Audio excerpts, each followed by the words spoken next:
Mga kapuso, asahan ng maulang weekend. Nasa Philippine Area of Responsibility pa ang bagyong Esther. Sa 11 p.m. bulletin ng Pag-asa, nakataas ang signal number 1 sa northern portion ng Batanes. Huling namataan ng bagyo 300 kilometers hilaga ng Itbayat.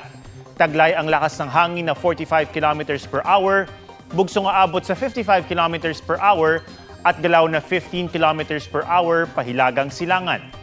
Bukod sa bagyo, nagpapaulan pa rin ang habagat sa Northern at Central Luzon.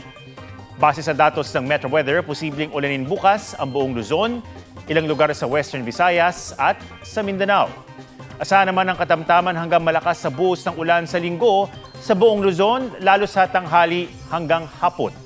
Mataas din ang tsansa ng pulupulong pagulan sa Visayas at Mindanao.